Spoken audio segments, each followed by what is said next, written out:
So are we in episodes now where the first half is gonna start off as one thing and then the second half is gonna turn into something completely different? Because I feel like that's where we're at. Okay, because I mean this episode especially. So, how's everyone doing? How's everyone doing today, guys? My name's Steve Combs, and this is Amphibia episode 27B, the Plantars check in. Yeah, this was a weird episode. I mean, the second half was weird. The first half, we got a lot of information. Well, we got a lot of information, but at the same time, we got like no information. So, picking up right where we left off in the last episode, we finally meet the king, who I mean, judging by Marcy at the Gates, is gonna be our big bad of the show. I wouldn't be surprised, and especially after meeting this guy, I'm like, how is he not gonna be the big bad? Because he's literally big. He's got the big part right now. We know the bad part, but right now he's got the big. This dude's freaking huge. He's like, it's like Hop Pop next to those little frogs in the Biddysburg episode. Like, that's basically what this king is to our to our main characters. He's freaking huge. And he's voiced by Keith David. I'm gonna keep saying that, man. Keith David's awesome. The guy's a great voice actor. He's had a lot of fun. I know he's been in a lot of good roles. I mean, just come on. But so we finally get the name of the king, King Andrias Leviathan. Interesting name. I mean, the Leviathan part obviously makes sense. But so apparently so that's his name, King Andrias Leviathan, peacekeeper of 1,000 years, first of his name. And the way he plays it, I mean, again, we kind of know something's up with this guy. But the way he plays it, he's very charming. He's like, oh, God, Plantars, I've been waiting for you. Come here. Like, he literally hugs him. He's like, come here, I've been, you must be Anne, the human that Marcy's been talking about. Wonderful to finally meet you all. Oh, I hope everything's been going well for you on your journey. It's like, he's super charming. He's, I mean, a little too charming in my opinion. Like, Again, I feel like it is interesting to have that bit at the end of that Marcy at the Gate episode where we saw him saying like we can finally set things in motion. Like, if we didn't have that and this is what we were given, I would understand why people are like, oh wow, this is the king. Okay, he's a little bit interesting. But since we had that bit at the end of Marcy at the Gates, it's like, okay, what's this guy up to?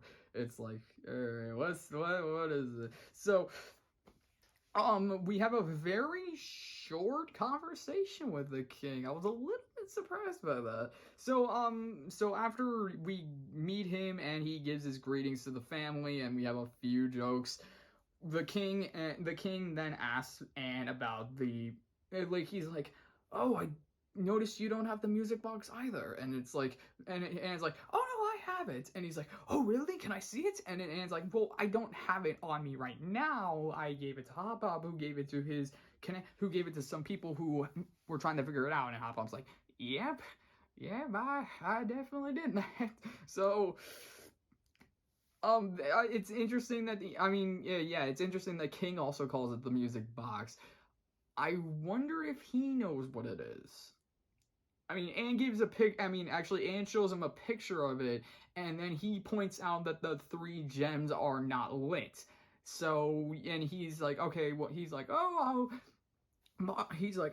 go into my studies and see what I can find. Marcy, you can join me, and we will figure this out. And it's like, I don't know why I'm doing it like that. So the king basically says that it's gonna take a few days, so we're gonna have a few days in Utopia, obviously. It's like, I'm getting so many Avatar vibes out of this. it's like in Last Airbender if they met the king first. It's like in Last Airbender they go to Ba Sing Se meet. Yeah, it's kind of like it's freaking like freaking Avatar because remember before they even got into Ba Sing Se they had to fight off the Fire Nation who were trying to invade. This in Amphibia they were fighting off ants who were outside the city. Then you have your episode where they enter the city, whereas at least in that one, they were trying to figure out what was going on in the city before you had your Tales of Ba Sing Se episode. Then you had your Lake Lao guy. Then they had the Earth King. Then they had the 2-part finale. This one you had Marcy at the Gates. You had your Scavenger Hunt episode. Now we meet the King. And so I'm guessing the next few episodes are going to be kind of filler, and then we're going to get back onto the plot. This feels weird to compare that, but yeah. So, so the king basically says like, looks like you're gonna be here for a few days. Don't worry, I will put you up in our finest hotel. I will also give you this golden credit card. Gotta love the gold credit cards, right? Apparently it has unlimited funds, so the planners don't have to worry about anything. And yeah, so they go to the hotel, and Sprig, and this is where we go from the plot of the first half of the episode plot to the second half of the episode plot, because once they arrive at the hotel, Sprig wants to he wants to have fun, go on and explore the city, but Hop Pop and Polly, are all tired out. It's understandable because by the looks of it, it's been nonstop since Marcy at the Gates. So it makes sense that they would just want to rest, want to do something, they just want to rest and wait until morning. So, but Sprig, on the other hand, he doesn't want to do that. He wants to hang out, he wants to explore, but Hop Pop tells him that he's not allowed to go anywhere outside the hotel, and obviously Sprig is like, well, if I can't go anywhere outside the hotel, might as well explore the hotel. And so he goes around and he explores the hotel, and apparently he meets this bellhop who, very interesting, it's the voice actress of Mabel from Gravity Falls. Christian Schley, I think that's her name. I'm slashing that name terribly, sorry, but she has that very unique voice. Like, the second she starts talking, you automatically know. And, like, just seeing her in this, as this bellhop who seemingly is being tortured is very interesting. And Sprig just does not care. The bellhop comes in, puts all their baggage in the room, and then Sprig's like, wait, thank you. And then the bellhop's like, well, you're welcome. And so she sticks her hand out wanting a tip. And Sprig doesn't know what that means. Like, he thinks it's advice. It's like, so she's like, I want a tip. And so Sprig's like, okay, what's the best thing to do at the hotel? And Mabel, I'm just gonna call her Mabel. Mabel says, oh, the Ferris wheel. They say if you reach the top, you will get a new understanding of life and yourself. And Sprig's like, okay, thank you, and just leaves. And so Sprig does everything you would expect a kid at a hotel to do if he had unlimited money. He goes around, he eats a lot, he checks out a lot of things, he eats some ice cream, he takes shots of some coffee. I think there was like 5 of them, so there's this moment where he goes full on Quicksilver mode, like everything around him is slowing down. It's like, yeah, okay, oh, someone took the energy drink, and now all of a sudden, it's like, I hope this comes back into play in future episodes, because I would love if they did this again. Easily my favorite line in the episode. So people are wondering why Sprig is acting like this, and pretty much his excuse is, I'm rich, so deal with it. It's so stupid, it's so funny, I love it. But yeah, so he goes on the Quicksilver, he has this Quicksilver mode, like with the coffee, but that's just for a bit. And then it seems like everything is going well, and then whether it was stupid, but just an ingenious move to do this. But you would think Sprig, when he loses the card, it's something very stupid, very ridiculous, like during one of his activities. No, it's literally him leaning up against the balcony of the hotel with like a drink in hand with the card, and he just drops it. I don't freaking know what to say. And yeah, so he loses the card and he tries to get it back. There's this funny little bit with this old couple who I believe are the Regals. Regals? I don't know. I don't know. I don't know why I didn't look up before actually, you know what? We're doing this. We're doing this right now. You know, I thought about doing this. I don't know why I didn't do this, so we're gonna do this. Because, like, it's a funny little bit with the old couple, because they even dropped this joke. It's like, there's like, oh, we can take our time. We got all of our lives. It's like, it's the classic elevator bit when they're, you know, it's like, okay, hit this floor. All right, no, this isn't, nope, this isn't, nope, no, this isn't the casino. Now go to this floor. So, I like how we had that little bit. It's really funny. All right, let's see. Pretty sure it was these two, Sam Riegel and pretty sure it was these two. It has to be. Okay, I'm not getting anything in terms of like. Yeah, let's see. Can I get anything other than... I'm on the IMDb page. I'm trying to figure it out. No additional voices, bullies. Okay. Nope, it doesn't look like it. I mean, maybe it was them. Maybe it was. I don't know. Maybe it was someone else. Yeah, Christian Schley was the bellhop. I mean, that's her name. I usually botch it a lot. But... Alright. Well, okay, that was partially pointless. Well, I mean, not partially pointless. It was a funny bit. I was like, I recognize these voices, but they've done other voices on the show, so that's probably why I recognize these two. So yeah, so Sprig goes to try and get the card back, but then due to a certain circumstances, due to some random events that follow, it lands in the hand of Mabel, who takes it, and this eventually leads to them getting to the top of the Ferris wheel, which was also kind of creepy, or not creepy, crazy. And they look up to the city, and it's a pretty cool shot of the city. I thought it was cool. The lady, Mabel gives the card back to Sprig, apologizes, but then she slips off and the card falls as well, and Sprig's on top, but he's like, oh no, I can't save him a time. But then he remembers that he got Hot Pop a coffee, so he whips it out and then, yep, he goes full-on Quicksilver mode.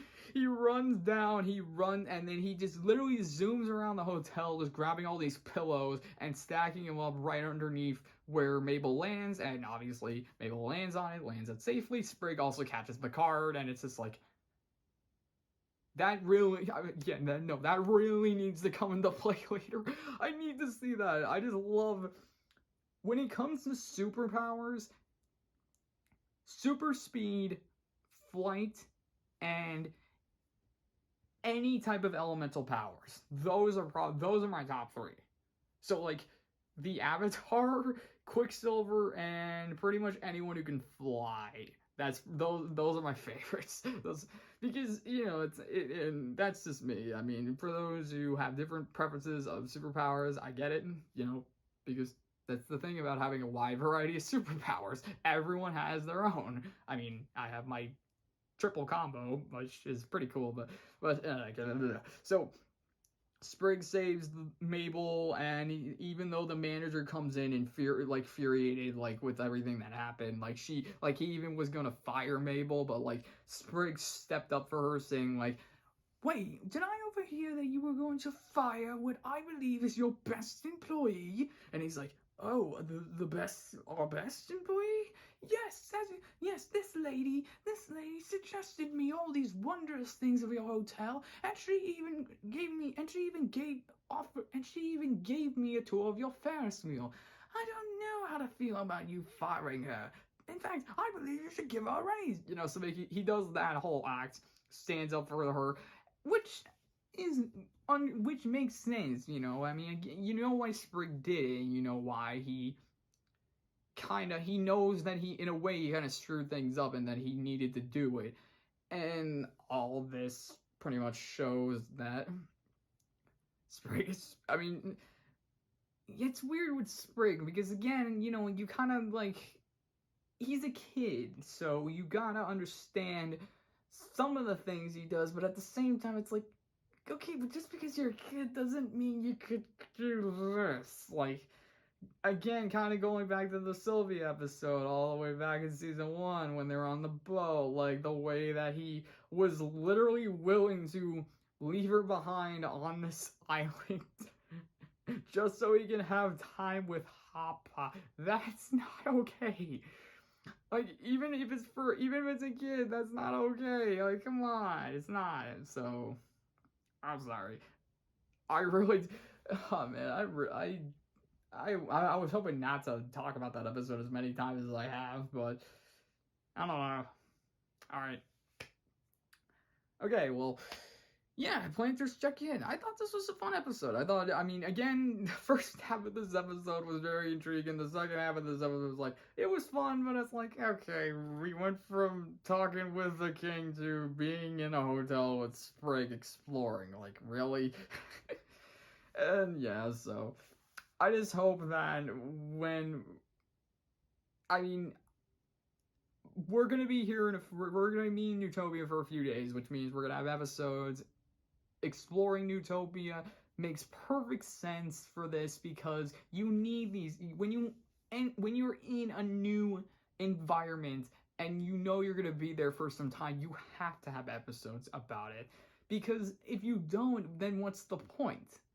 I mean, especially for this. This is the capital of Amphibia, pretty much.